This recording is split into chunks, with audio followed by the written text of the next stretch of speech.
You get one part. It seems like it would be more than this. I would say one part solid, funny idea that usually is time tested. Setup, banal setup that you're just going to say something quite normal, and then you change it up on them. And that's usually where I like to kind of hopefully shock people. So it'd be one part that, good setup, and two parts is usually finding. I'm doing it like a drink recipe, if that's okay. It's okay. I'm going to stir it at the end, maybe. 2 parts of delivery, and that comes from finding your own voice, and that takes a while. I'm not too comfortable in that stage yet. Finding the voice, finding a solid core area where everything can come off of, kind of like a sun that radiates. You don't want a meteor shower of jokes and of different perspectives coming out. It's better. A lot more energy comes from one cohesive unit. So I would say 2 parts that, and then the last part is timing, and that's probably, what are we up to? 3 parts out of 10. I would say that's the rest is timing. The first time I did stand up was at this open mic night at Furman University in Greenville, and there was my frat bros were there. It's just a comfortable environment. It was a good first time, and before me there was some actual real performance artist poets who were doing some deep shit, man. They were talking about streets, and one of them was Latina, and that was their whole vibe. It was like 5 poems in a row about growing up in the barrio. I don't know if I'm saying that right, but I think I'm doing the hand right. And she would always talk about that, and then I went up and did my dick jokes, as I call them. And it was really good, and people laughed, and those 2 people were laughing the most. And the people who came to see the poets were not amused at all. They thought this was supposed to be serious, and they really thought that I was making a mockery. But I wanted to show them, like, hey, motherfuckers, the poets themselves are laughing at what I'm doing. Cappuccinos are, if somewhere near perfect, this is the political scientist in me, a nice balance of espresso, milk, and a froth or a foam layer. Depends on whether the froth is tight or whether it's loose and how dry the person wants it. I've had a customer tell me that their drink was good or great or wonderful or whatnot. Or, and some people do use it's perfect, but no. How did I know it was perfect?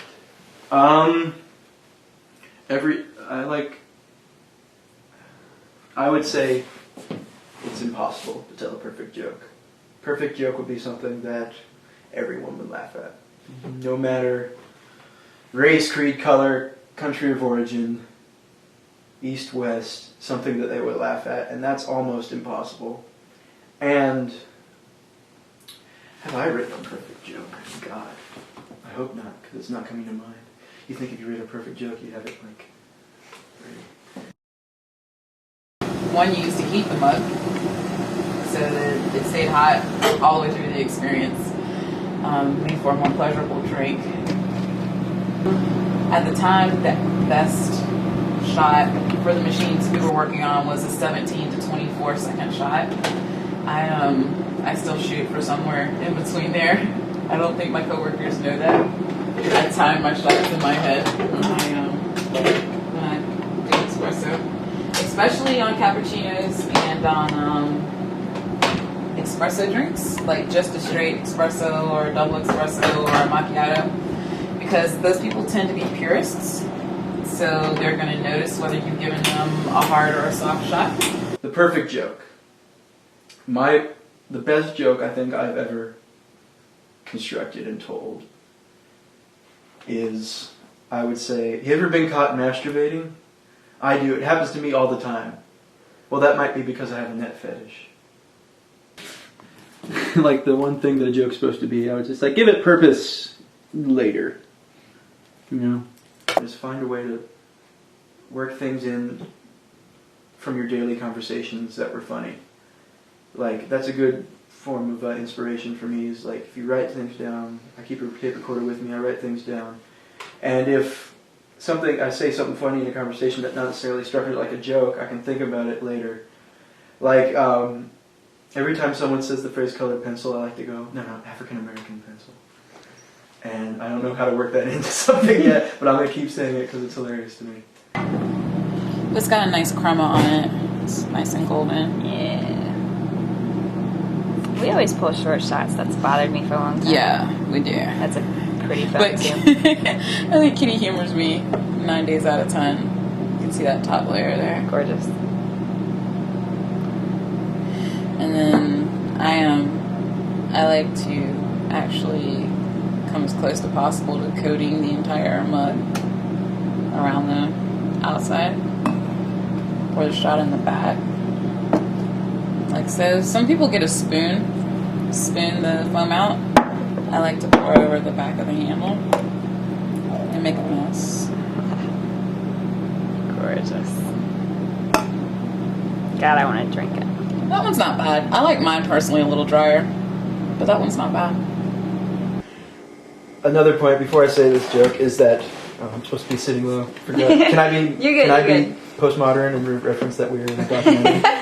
Cool. You know I still love it. Meta, breaking the fourth wall.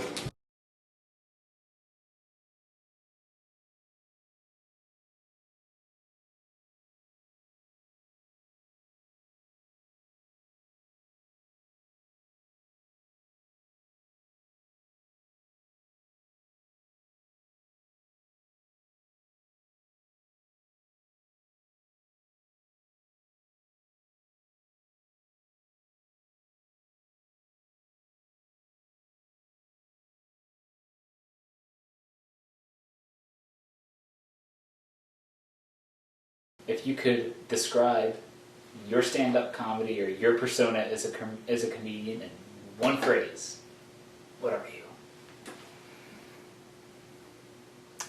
Where are the white women at?